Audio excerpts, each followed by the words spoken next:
Some additional problems for Chapter 12. We're looking to calculate the wavelength in air at 20 degrees C. That tells us that the speed of sound is going to be 343 meters per second. We're looking to calculate the wavelength at two different frequencies, 20 Hertz and 20,000 Hertz, and we know that the wavelength is related to frequency, so the wavelength at 20 Hertz is going to be simply the speed of sound, 343 meters per second, divided by 20 Hertz, and we're going to get 17 meters. That's the wavelength, about fairly long. At 20,000 Hertz, we're going to have the same expression. Speed of sound is still the same, 343 meters per second. The frequency is now 20,000 Hertz, and we're going to come out with 0.017 meters, so a fairly short wavelength.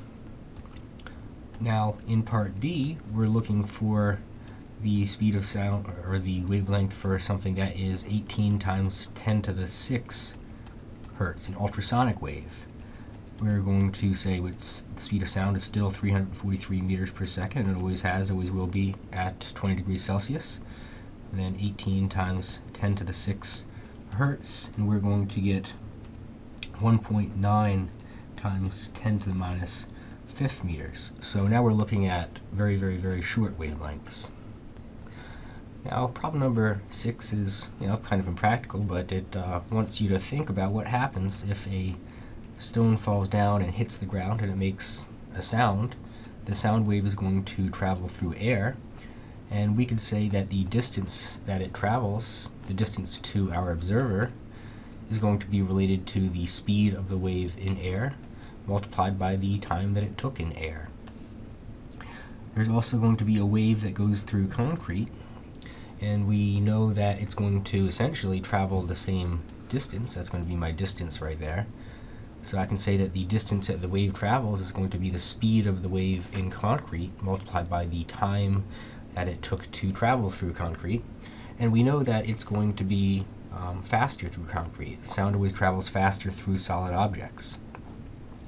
We know that the time difference is going to be 0.8 seconds, so we could write the time that it takes to go through concrete to be the time in air minus 0.8.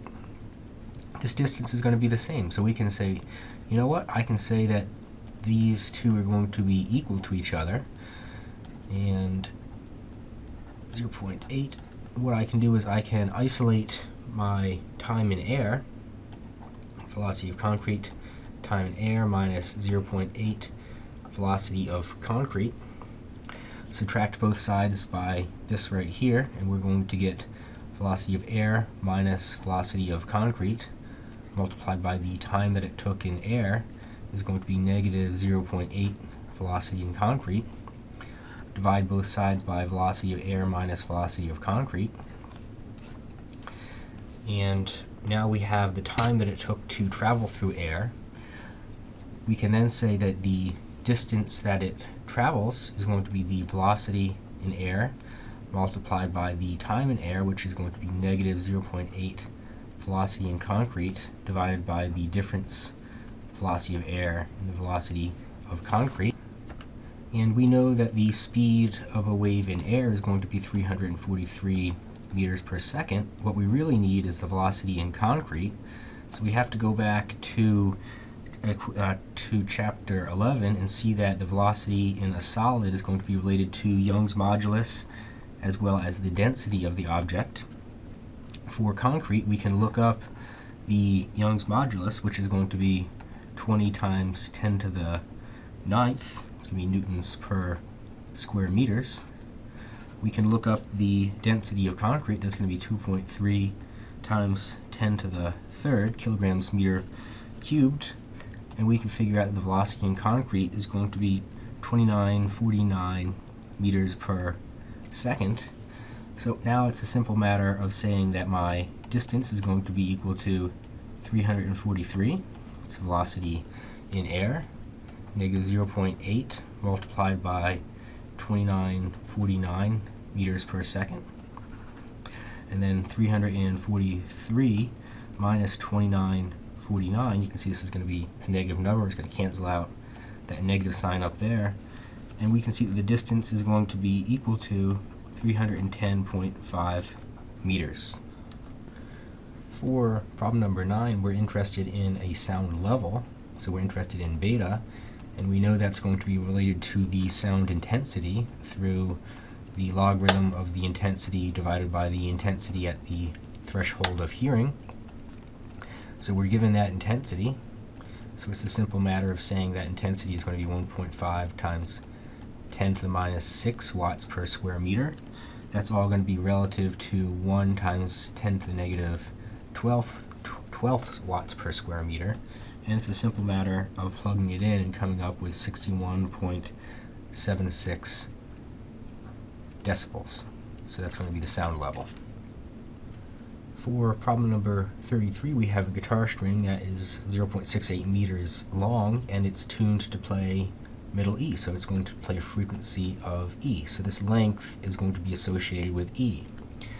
Now we say we want to shorten this string. We're going to have a new length, and we want it to play a frequency of A, 440 Hertz, so we're going to have a length and a frequency.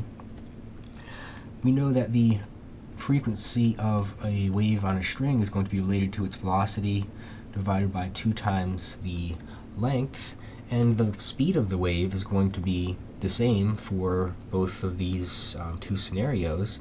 So we could actually say the frequency multiplied by the length is going to be the velocity divided by 2, which is going to be a constant essentially.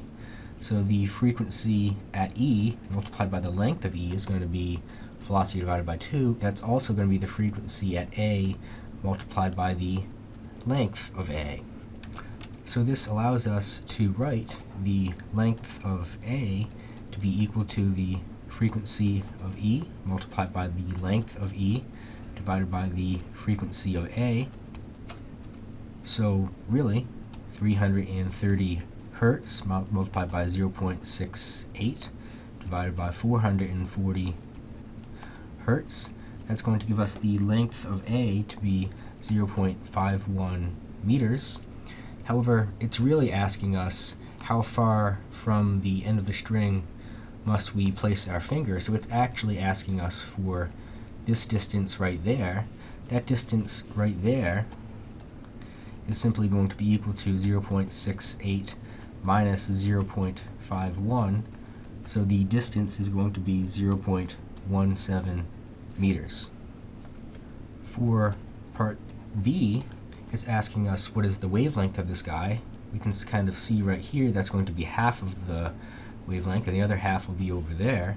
So the wavelength at this frequency is simply going to be 2 times the length, so it's going to be 2 times 0.51 meters, or 1.02 meters. Lastly, in part C, we're asked what is the frequency and wavelength in air. Well, the frequency is going to be the same. The frequency is going to be 440 Hertz. Now, the wavelength is simply going to be the speed of the wave in air divided by the frequency. So 343 meters per second divided by 440, and that's going to give me a wavelength of 0.78 meters.